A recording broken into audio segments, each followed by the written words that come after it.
Merci d'écouter Sounds Like Portraits. Bienvenue dans le 144e épisode saison 6 de mes conversations avec des humains créatifs. C'est Philippe Ingard. Si vous aimez ce podcast, n'oubliez pas de visiter soundslikeportraits.com et de vous abonner sur Spotify, Stitcher, Apple Podcast ou Google Podcast. Merci. Cette semaine, je rencontre Marc Fischer, architecte associé à l'agence CCHE à Lausanne. Avec ses équipes, Marc conçoit des espaces intérieurs agréables, accueillants, régénérants et même inspirants. Pour lui, un espace habitable doit pouvoir nous accompagner dans tous nos besoins, à la fois de paix et de stimulation, de silence et de bruit, d'obscurité et de lumière, de repli et d'échange. Mais dans nos villes et même au-delà, il est très difficile de trouver des endroits qui ont toutes ces qualités opposées. Pour Marc, c'est justement à l'architecture de compléter ce qui manque à un espace intérieur pour qu'il devienne pleinement habitable. Ce qui manque, c'est justement ce sur quoi portent tous nos rêves d'architecture les plus intimes, tous nos rêves d'architecture qui non seulement nous ressemblent, mais aussi nous révèlent. Ce sont ces rêves que Marc cherche d'abord à découvrir chez ses clients avant de les matérialiser. Alors, comment concevoir un espace habitable ? C'est la question de la semaine. Écoutez la réponse de Marc, mais pour commencer, il m'a parlé de ce que toute sa vie, il a toujours cherché. Toute ma vie, j'ai toujours cherché à arrêter mon esprit à quelques moments, alors que je me suis demandé quelle était la recette pour le faire, parce que je sautais d'une idée à l'autre, et que de temps en temps, j'avais besoin de pouvoir me stationner et réfléchir d'une manière beaucoup plus calme, et j'ai jamais réussi.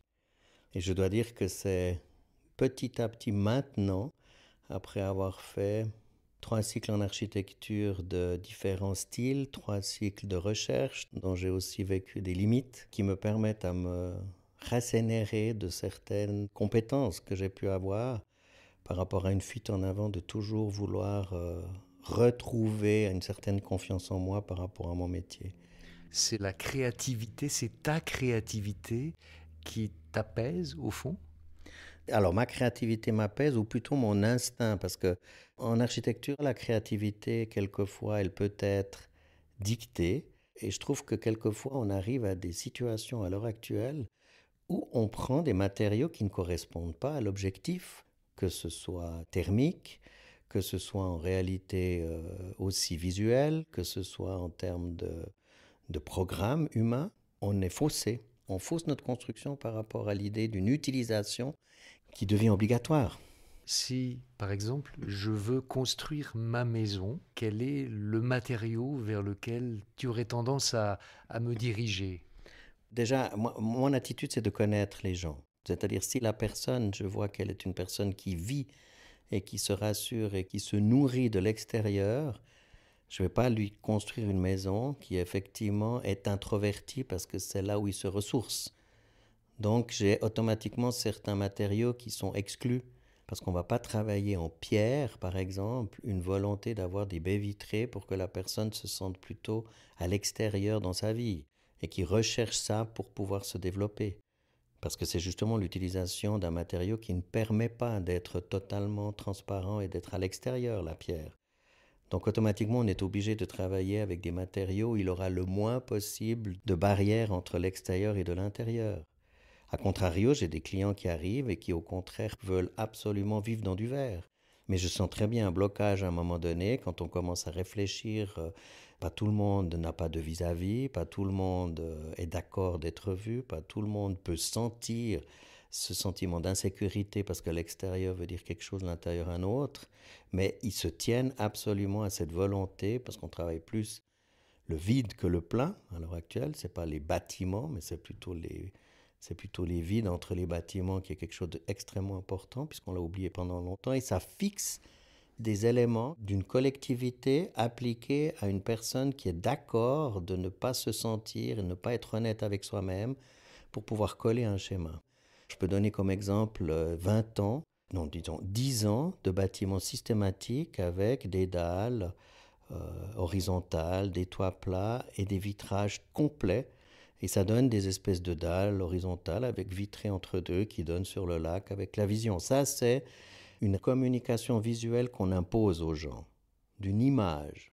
Et je trouve que c'est très étonnant, parce qu'en fait, on est en train d'appauvrir en fait l'individualité de chaque personne qui se construit une maison pour pouvoir s'y sentir à l'aise, en confiance. Est-ce qu'il y a eu une alternative à l'architecture quand tu t'es engagé dans cette direction? J'avais deux choix dans ma tête. Pourquoi j'ai fait architecte d'intérieur, et non pas les PFL et l'architecture? C'est parce que j'avais un ami qui était à l'Excelde, qui donnait des cours à ma mère de peinture, et en l'occurrence c'était un architecte d'intérieur. Et je côtoyais deux types d'architectes, justement lui avec l'architecture d'intérieur, et puis un architecte qui avait fait le Poly à l'époque, et puis qui était assez strict par rapport à sa réflexion. Mais en côtoyant les deux, j'avais donc 15 ans, non, un peu moins, 12 ans, j'ai vu qu'il y en avait un qui réfléchissait sur notre bien-être, sur les besoins humains, pour essayer de trouver une confiance dans laquelle on se retrouvait à l'intérieur, dans laquelle on pourrait se développer la famille en harmonie sans avoir vraiment d'éléments qui ne nous correspondaient pas dans notre vie. Et de l'autre côté, celui qui nous abreuvait de théories, lui qui se rassénérait et qui se donnait confiance par rapport à des mouvements, par rapport à des dictates qui étaient à l'époque acceptés dans le monde de l'architecture et qui devaient être, entre guillemets, imposés pour éduquer une famille. Tu t'es engagé dans l'architecture d'intérieur avec cette idée qu'il y a une opposition entre l'extérieur et l'intérieur. Il n'y en a pas, mais je me suis engagé en architecture d'intérieur pour d'abord, dans un premier lieu, faire des espaces aux besoins de l'homme, de sa vie de tous les jours, et c'est plutôt son manière de vivre qui allait influencer l'extérieur.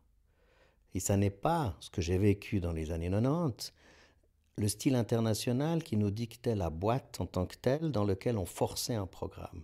Alors certes, moi je ne suis pas une star, il y avait des gens comme des pianos, il y avait des gens comme Nouvelle aussi à un moment donné, même s'il les décriait, qui pensaient effectivement à la vie des gens, comme un Zumthor qui a aussi eu ce développement-là, qui pensait toujours aux besoins des gens et qui construisait pour les gens et finalement il habillait son programme.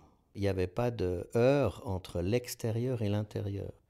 Après, j'ai vécu en faisant par exemple des bâtiments de luxe, on peut dire, de programmes de luxe, où les gens imaginaient que la boîte, il fallait la capitonner, un peu comme si la boîte était pour se protéger de l'extérieur, et puis que ce capiton, c'était pour pouvoir s'y lever.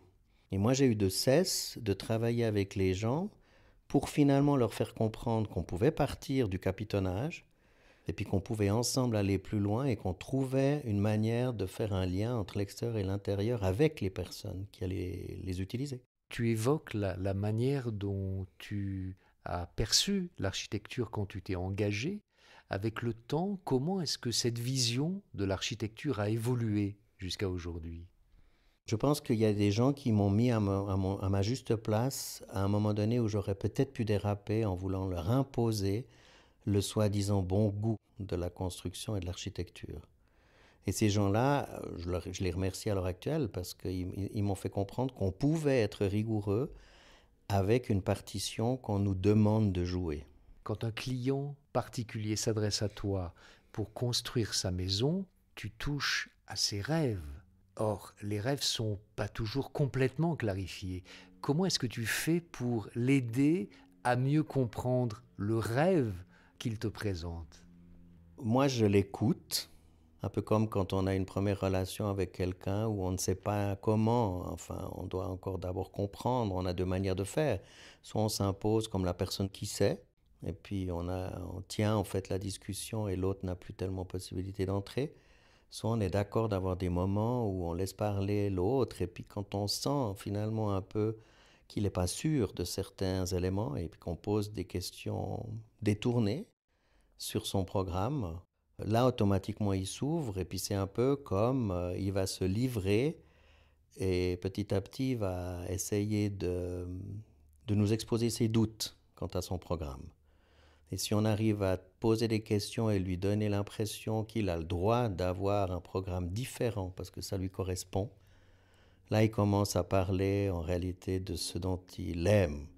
Je demande aux gens, mais quel est votre peintre, on parle de voyage, on parle de la manière de vivre, on parle de fête, est-ce qu'il reste à table ou est-ce qu'il reste sur le canapé, mais détourné. Et puis je comprends si c'est des gens qui sont plutôt ouverts aux personnes ou bien si c'est des gens plutôt tranquilles. C'est un peu comme un médecin. C'est d'ailleurs l'autre, j'aurais eu deux professions que j'aurais choisies, je pense, toujours liées à la richesse de l'humain. Ce que je comprends, c'est que la qualité d'une relation entre un client et un architecte, pour toi, elle passe moins, en tout cas au début, par des réponses que par des questions. Ça, c'est sûr. Disons, la peur d'une personne qui vient chercher. Est-ce que je comparerais ça à la première des séances avec un psychiatre où finalement on essaie de donner une image de soi-même? Alors, elle peut être fortunée parce qu'on vient demander un rêve et puis qu'on veut donner à l'architecte le sentiment qu'on peut y aller complètement parce qu'on vient chercher sa créativité à outrance. Elle peut être extrêmement timide parce qu'on ne veut pas montrer que finalement c'est l'inverse. En général, c'est impossible de sentir une personne au premier abord, d'ici à ce qu'on la comprenne et qu'elle ait vraiment la volonté, le pourquoi elle vient chez nous. Parce que quelquefois, on ne sait pas tout à fait pourquoi elle nous a choisis. Est-ce que c'est effectivement une écoute que les gens disent qu'on peut avoir, ou bien est-ce que c'est une image qu'elle aimerait imposer? Et le tout, c'est de lui faire sentir le besoin réel, ce pour le quoi elle ne vient pas acheter un bâtiment, par exemple, tel qu'il est, mais qu'elle veut le construire. Qu'est-ce que c'est pour toi un mauvais architecte? C'est un architecte qui prend des réflexions d'autres architectes qui les ont mis en place avec justesse, mais qui s'en sert d'une manière détournée pour pouvoir, par exemple, densifier un immeuble. Un exemple, Le Corbusier qui travaille la lumière, qui travaille les visions, qui travaille les espaces, qui a des petites pièces mais qui est toujours pondéré. Et celui qui va prendre au contraire la possibilité de descendre la hauteur de son appartement et puis de faire des petites pièces mais avec la velléité d'en mettre plus pour essayer de vendre plus de mètres carrés. Ça, ce serait un mauvais architecte pour moi. C'est quelqu'un qui impose une vision sans voir l'implication de sa vision dans le temps pour la société et pour les humains. J'ai pu arriver après des constructions. Enfin, les gens me demandaient qu'est-ce que tu crois et malheureusement, des fois, je suis trop franc. Je donne une image un peu florale en disant mais c'est étonnant, cet escalier au milieu de la pièce, il est totalement ouvert alors il va desservir un endroit qui au contraire est secondaire. Et puis la personne me répond j'ai absolument rien pu faire avec l'architecte. Ça, c'est un mauvais architecte, parce qu'effectivement, il a décidé de forcer un projet dans sa tête qui ne correspondait en rien à l'utilisation de l'espace. Et cet escalier n'amenait rien du tout par rapport à l'utilisation, et au contraire perturbait, on voyait la personne qui l'avait subi et qui avait payé sa maison. Quelle est l'influence de l'espace sur celui ou celle qui y habite, sur nous tous au fond? Je me suis toujours posé la question si on peut faire un espace qui correspond à sa vie entière.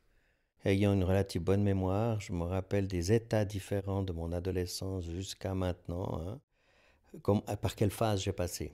Alors je peux imaginer, quand j'ai certains clients qui sont par exemple beaucoup plus jeunes que moi, quels sont les différents stades qu'on passe tous, parce qu'il y a quand même malgré tout des lieux communs propres à chaque génération. Ça m'est arrivé, maintenant j'ai un recul de 20 ans, d'un jeune couple qui avait décidé beaucoup de choses en fait, que j'ai mis en doute et que je leur ai dit mais je pense que je vous propose de ne pas faire qu'une grande pièce mais séparable en deux en fonction de l'évolution que vous allez avoir. C'est un couple qui ne voulait pas d'enfants, qui finalement en a eu deux, et puis qui finalement ne voulait pas de lieux spécifiques séparés, tout était ouvert, et que j'ai essayé de leur dire mais c'est peut-être intéressant quand même. C'est pas que je l'ai imposé de faire des pièces, j'ai imposé la possibilité future de le faire. Et c'est assez étonnant, ils n'ont pas tellement bougé de cette maison en réalité, mais elle a tout le temps été modifiée.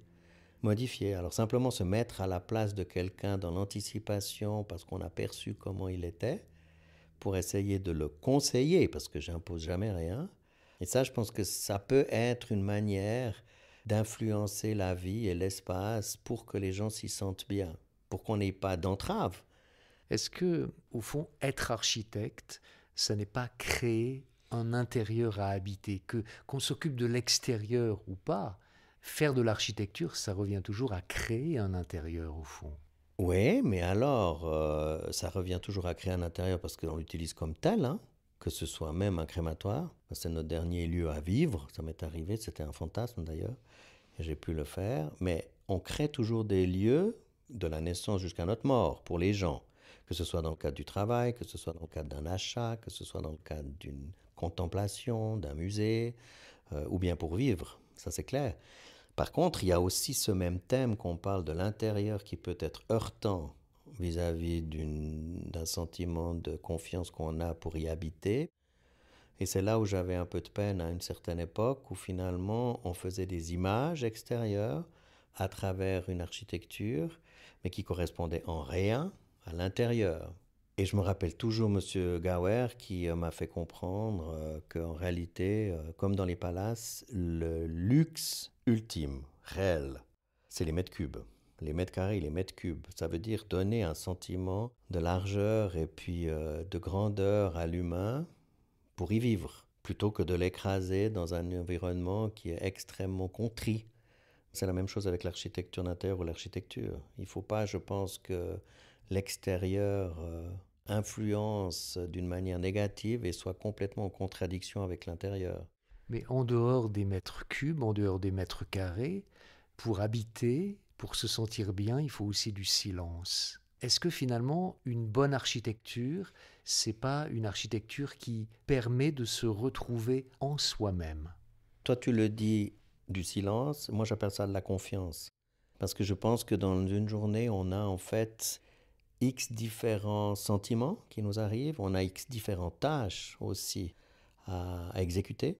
Et on a tous des habitudes plus ou moins différentes en fonction de la tâche qu'on veut exécuter. Si on a besoin de se ressourcer, certains veulent du silence, d'autres ont besoin de la musique ou de l'effervescence. Et je suis de plus en plus convaincu qu'on est obligé de donner différents lieux possibles à ce que des gens choisissent leur lieu en fonction de leur manière de vivre. Parce qu'on peut être, entre guillemets, on peut se ressourcer quand on est un peu dépressif dans un lieu. On en a tous des lieux comme ça qui nous donnent de l'énergie. Ça peut être extérieur, ça peut être intérieur, ça peut être un programme à faire. Et je pense que l'architecture doit essayer de donner plusieurs programmes à ce que les gens puissent se ressourcer à l'intérieur. Qu'est-ce qui se passe à l'heure actuelle dans les aménagements intérieurs de bureaux? Ben c'est ça.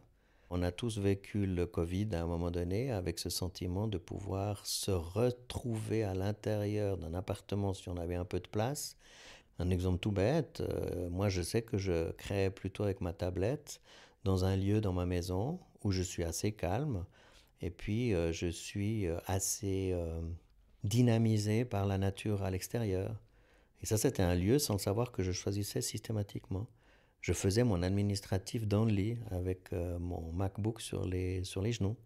Ou bien, s'il y avait des choses et des chiffres, étonnamment, je me mettais à la table de la cuisine pour travailler. Donc, sans le savoir, j'avais besoin de lieux différents en fonction de la tâche que j'avais à faire. Et je trouve que la réalité d'une qualité d'un bâtiment, extérieur ou intérieur, c'est de surprendre en fonction des différents lieux pour qu'après, tout d'un coup, on puisse ressentir le lieu.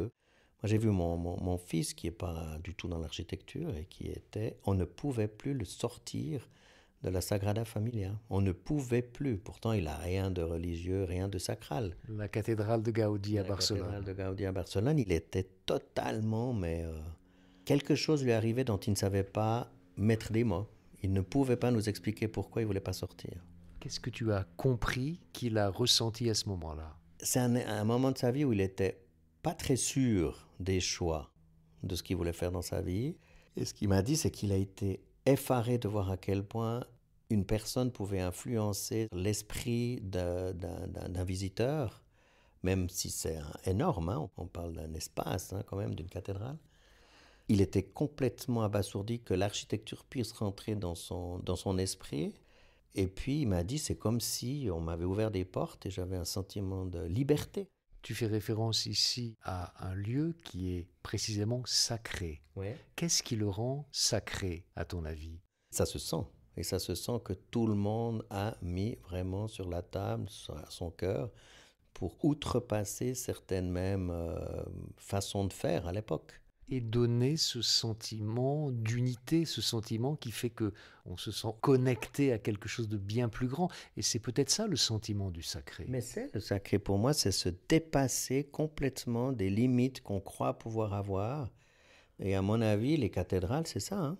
À propos du sacré, tous les monuments sacrés, quelles que soient les cultures, ont cette même proportion, ce qu'on appelle la proportion dorée, le nombre d'or, qu'on retrouve aussi dans la nature. Encore une unité entre la nature et le bâti que l'on peut pratiquer comme architecte. Je ne suis pas sûr que ce soit vraiment que le nombre d'or. Je pense que ça peut être aussi l'amour qu'on y met dans la construction et l'amour qu'on y met dans cette vision qu'on a de ce qu'on voudrait atteindre. Et je suis persuadé qu'il y a des gens qui n'avaient pas cette notion du nombre d'or et qui ont quand même fait des lieux sacrés qui sont effectivement encore habités. Je me rappelle dans des petits ateliers artisanaux contre le château de Prague, une qualité de menuiserie, une qualité de décoration à l'intérieur. C'était plusieurs personnes. Il y avait le menuisier, il y avait la personne qui filait, et puis il y avait la personne qui faisait des dentelles, et un peintre. Et chacun avait aidé l'autre à effectivement construire sa petite maison. Et j'ai trouvé qu'il y avait une unité là-bas et un côté sacré, justement où on voyait très bien que les gens avaient donné leur cœur pour pouvoir embellir la maison de l'autre. Et il y avait un côté sacré, mais uniquement par la perfection de cette proportion que tout le monde sentait. Parce qu'en réalité, quand les gens arrivaient là, il y avait un calme qui se faisait, un silence qui se faisait. Donc automatiquement, il y avait quelque chose qui était perçu et que les gens regardaient, arrêtaient de parler parce qu'ils sentaient quelque chose, ils voulaient savoir d'où ça venait. Et c'est un peu ça le sacré aussi. Et j'adore toujours lire après l'histoire de la personne qui a construit le lieu pour savoir s'il y avait un humanisme dans cette personne ou bien si effectivement il y avait plutôt une volonté de s'imposer. Est-ce que c'est une façon de dire que les constructions que conçoit l'architecte, elles dépendent de sa propre architecture intérieure? Ah, moi je pense qu'effectivement il y a des évolutions d'architectes connus que si on lit leur vie, effectivement on voit que plus les années avancent, plus ils sont entre guillemets apaisés, plus peut-être ils se libèrent de certains éléments qu'on pourrait considérer comme heurtants en réalité, parce qu'ils n'ont plus besoin justement de tailler au scalpel leur architecture. Ou alors c'était parce que c'était une volonté d'imposer, parce qu'ils en étaient persuadés de devoir pouvoir le faire comme ça. Et finalement, ils sont beaucoup plus paisibles et ils passent à autre chose, parce que finalement, ils n'ont plus la lutte effective de devoir montrer que cette réflexion était juste. Alors, ils s'acharnent sur une autre réflexion, mais on les sent apaisés, peut-être un peu la même chose qu'un religieux, qui n'a pas trouvé vraiment jusqu'où il est d'accord de s'annihiler par rapport à sa quête dans sa vie. Quels sont les architectes qui t'inspirent le plus? Alors, il y a beaucoup d'architectes qui m'inspirent, mais que je ne connais pas, qui sont plutôt des maisons avec une proportion qui m'émeuve. De grands architectes, j'ai une admiration pour piano, parce que je ne vois jamais un style deux fois identique, donc ça veut dire qu'il est toujours en adéquation avec ce qu'on lui demande, il a une certaine écoute quant au programme, et ce n'est pas une volonté que d'imposer sa vision au programme, que je trouve vraiment très intéressante comme démarche. Aussi la manière dont il refuse certains mandats parce que justement il ne s'intéresse pas à l'objectif du mandat. Je pense à des stades à l'époque. Tous les musées de piano que j'ai vus sont en général des musées qui sont, un, novateurs, deux, avec une qualité de lumière assez irréprochable.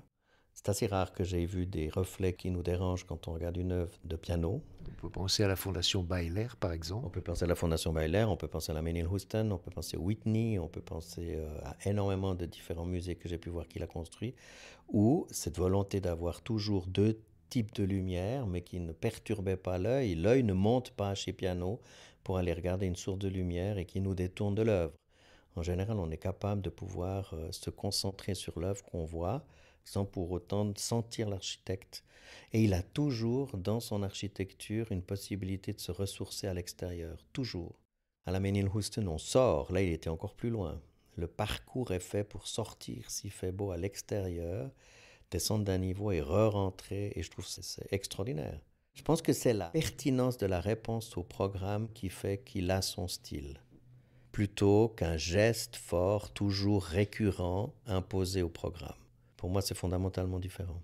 À Nouméa, je ne suis pas sûr qu'on penserait à piano. Je ne suis pas sûr que quand on voit la Bayeler, on soit d'accord de dire que c'est la même chose que le Paul Klee Museum. Mais par contre, dans l'intelligence, la fluidité du programme, la polyvalence des locaux pour utiliser aussi bien une exposition à petit format que grand format, si on pense par exemple à la possibilité d'un Beaubourg, qui a vécu, mais qui est toujours un des musées de référence quant à justement la possibilité de voir un Magritte ou bien d'avoir les all-over américains dans ces espaces, ou même des installations qui sont gigantesques. On peut trouver l'échelle qui correspond à l'installation. C'est très fort. C'est l'inverse de ce qui se fait à l'heure actuelle dans certains des musées où, au contraire, on trouve plus intéressant de valoriser l'espace comme étant des espaces fixes, comme les anciens bâtiments musées, qui étaient assez beaux d'ailleurs, où on avait des cadres systématiques et on voyait au milieu de la salle l'enchaînement de ces salles à travers ces cadres qui nous montraient le corridor central, j'allais dire. Et on revient à ça. Et ça, je trouve que c'est une faute. De quelle façon est-ce que tu prends en compte le contexte d'une construction que tu conçois? J'ai besoin d'émotion et j'ai besoin de sentir le lieu. Je suis incapable, comme beaucoup d'architectes à l'heure actuelle, de travailler sur Google Earth ou bien de travailler avec des visions sans vraiment percevoir le lieu. Je suis une personne qui sentira le froid par les pieds, qui sentira des ondes qui vont le déranger, qu'une oreille va tourner parce qu'il y a un bruit ambiant, que la lumière est trop forte à certains endroits. J'ai besoin d'aller plusieurs fois sur un lieu avec différents moments. Est-ce que c'est un endroit qui a besoin de frais? Est-ce que c'est un endroit qui a besoin, au contraire, d'être réchauffé Ça, c'est aussi super important, je trouve. Il y a des lieux parfaits qui ont pratiquement toutes les notions en leur sein. Un côté calme, un côté agité, un côté vu, un côté intime. Mais il y a des lieux, de temps en temps, où on pourrait les améliorer grâce à la construction en leur donnant justement peut-être un complément qu'ils n'ont pas. Un côté vertigineux sur le lac, on peut le mettre en valeur et le sublimer, ou bien on peut comprendre qu'à des moments donnés, on peut justement donner à l'intérieur ou à l'extérieur un sentiment intime qui manquera à la personne à un moment donné. Ça, c'est la plus-value qu'on peut avoir en tant qu'architecte, c'est de sentir un lieu et puis de pouvoir lui donner son complément. C'est de nouveau un peu du bon sens de mes voyages, parce que j'ai beaucoup voyagé, c'est de voir à quel point n'importe quelle culture dans les premiers bâtiments ont souvent pris les premiers lieux qui étaient les plus adéquats à la vie. C'est-à-dire, très souvent, il y a une protection, très souvent, il y a de l'eau, très souvent, il y a de l'ombre, très souvent, effectivement, il y a des espaces en fonction d'une activité qu'on va y faire, et ils ne transgressent pas ces besoins-là. Nous, on arrive maintenant quand même à une planète, en tout cas en Suisse, qui est relativement saturée, et quand on doit construire, on doit très souvent aller quelquefois à l'envers du bon sens. Nous reste des terrains qui sont extrêmement escarpés, qui sont pratiquement pas accessibles, qu'il faut avoir une exploitation de roches, où il faut être intelligent pour ne pas violer entre guillemets la terre ou prendre des risques à ce niveau-là. Donc il y a beaucoup de choses qui tout d'un coup on nous demande maintenant d'être en opposition avec le lieu. Et là, je pense qu'on peut faire entre intérieur et extérieur une bonne relation avec le programme et le bâtiment et ses accès, et pour finir l'intégration dans la ville, une réflexion qui va bien au-delà que simplement le bien-être personnel dans son programme. Quand on a des contraintes aussi importantes, quand on travaille sur des espaces aussi ingrats, disons, quelle est la clé pour toi pour harmoniser l'espace que tu vas construire? Peut-être regarder si d'autres lieux ont été travaillés de cette manière-là, parce qu'on peut quand même beaucoup apprendre d'autres personnes. Enfin, c'est toujours pour moi un mystère que de vouloir absolument réinventer systématiquement l'architecture, alors qu'on a quand même quelques codes qu'on peut prendre sur nos anciens. Alors anciens, moi je parle d'avant Jésus-Christ jusqu'à 2020, entre guillemets, d'autres architectes et d'autres personnes qui ont construit. Ça, c'était une clé. L'autre clé, je pense, c'est d'avoir une vision en 3D de l'élément qu'on va construire dans son ensemble. On peut faire un pas en arrière dans sa tête, de voir quelle est la masse qu'on va imposer à l'environnement, mais qui va bien au-delà de simplement les limites de propriété qu'on a. Et on peut très bien, et ça c'est de nouveau avoir des yeux ouverts dans sa vie, où on sait le choc d'un bâtiment blanc sur les coteaux escarpés du Lavaux versus un bâtiment avec un matériel qui est du lieu. Et un toit marron, par Et exemple. un toit marron ou un toit plat ou l'intégration d'un toit. On peut faire une architecture si elle est dans son lieu, non pas heurtante pour pouvoir s'imposer en tant que telle, sauf si on nous commande vraiment un symbole. On peut certainement trouver certains éléments qui vont faire qu'elle sera moins arrogante, la construction. Au fond, quelle est l'expérience que tu cherches pour toi-même en concevant des architectures d'intérieur? C'est le fait, je pense, C'est un peu le fait d'accompagner une personne à penser un peu différemment dans son quotidien et qu'il a envie un peu de faire péter ses codes et puis se libérer de ce qui le contraint. Et il donne des signes de ce type, en général, dans un programme.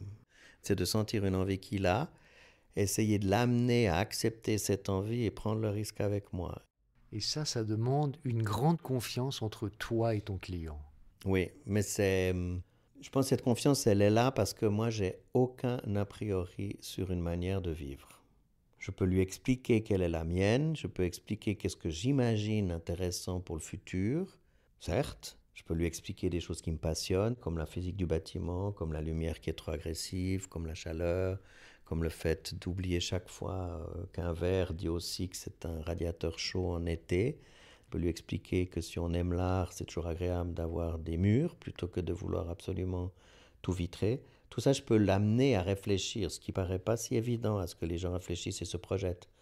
Parce qu'il est en train de passer dans ses songes.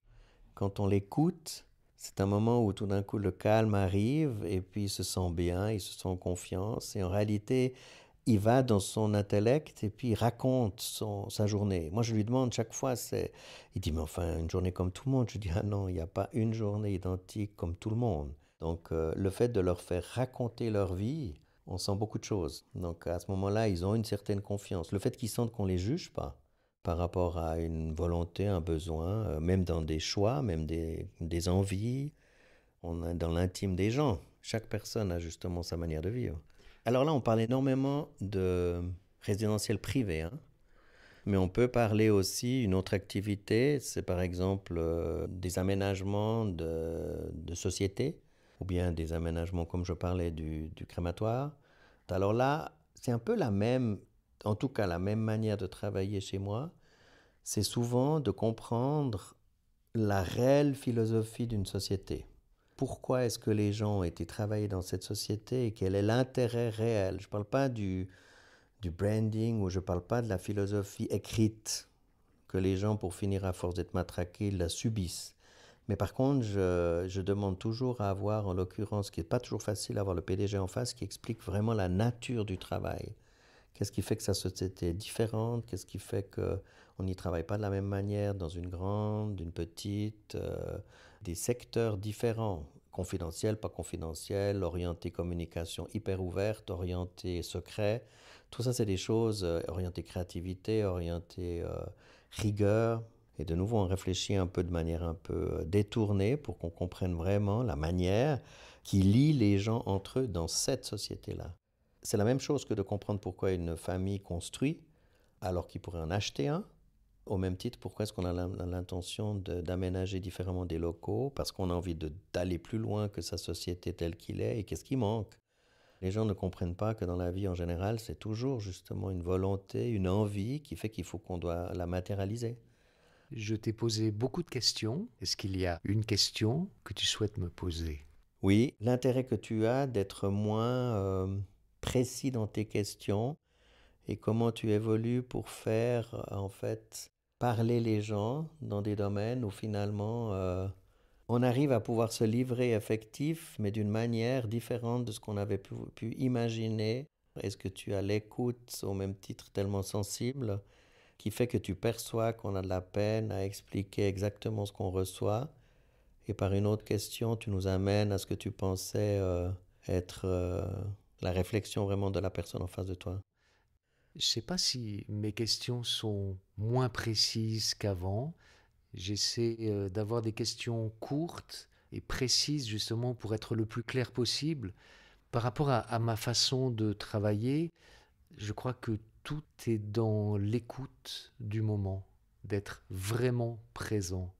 Quand on est vraiment présent à ce qu'on fait, on invite l'autre à être présent. Et quand il est présent, les mots arrivent avec aisance au fond. Avec le temps, je me rends compte que ce que j'aime faire, c'est permettre à mes invités de se faire des cadeaux, de découvrir qu'ils savaient qu'ils pouvaient articuler autrement que ce qu'ils pensaient préalablement, en le préparant ou en y pensant par avance. C'est une expérience qui m'échappe largement, celle de l'écoute, mais je sais que pour moi, c'est ce qui est au centre de mes rencontres. Et il y a quelque chose qui se passe quand on écoute vraiment quelqu'un, quand on n'exerce pas de tension, quand on ne cherche pas à lui faire dire quelque chose. Naturellement, j'allais dire, la personne s'exprime ou exprime quelque chose qu'elle découvre, pas quelque chose qui est déjà prévu, qui est déjà préparé, mais quelque chose qui vient, je dirais, du cœur de son intelligence, du cœur de son émotion. Et là, on sent, moi, ce que j'appelle l'électricité, les étincelles. On sent qu'on est ensemble pendant un moment, autour d'un micro, pour d'autres qui vont écouter. Et c'est comme ça que je me prépare de plus en plus. Je me vide de plus en plus de tout ce que je peux être pour être vide et en attente, un peu comme un espace, justement, comme un espace architecturé qui accueille quelqu'un qui y entre sans juger, de façon la plus accueillante possible. Parce que c'est effectivement ce qu'on ressent. Parce que je suis arrivé sans avoir certainement préparé, ça c'est sûr. Et puis j'avais d'autres. La seule chose, c'est que je me disais, j'arrive à un moment donné dans ma vie où je suis des fois un peu énervé par ce qui se construit, énervé par ce qu'on me demande.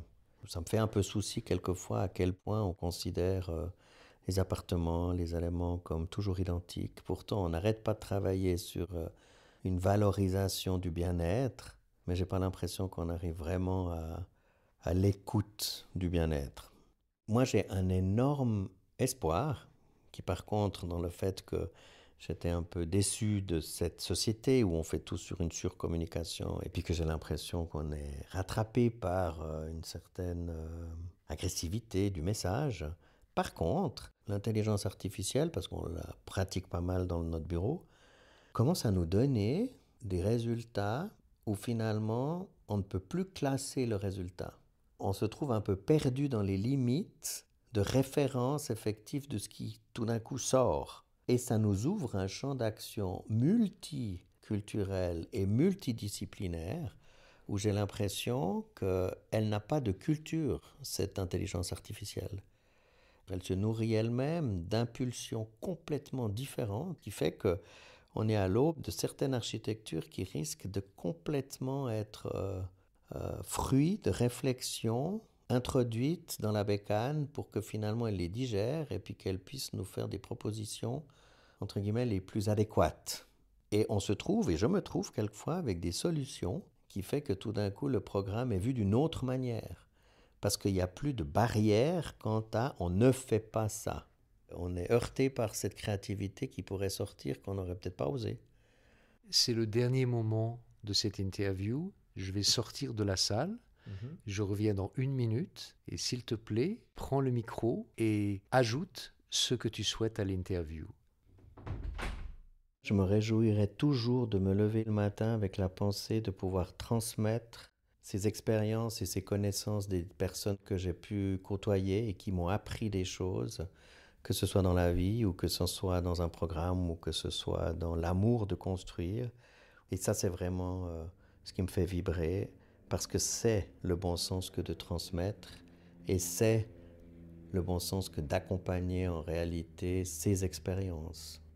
Et ce calme dans ces relations avec nos clients qui nous demandent un objectif est délicieux à vivre, délicieux à faire comprendre aux jeunes architectes que c'est peut-être un but en soi de prendre par la main quelqu'un et de lui faire comprendre ce dont on imagine pour lui puisse être fait dans la simplicité, dans le cœur et sans heurts et sans guerre d'ego. Merci Marc d'avoir partagé cette conversation. Musique Charmeuse de Serpent, composée et dirigée par Olivier Glissant. C'était Philippe Ingard. À bientôt.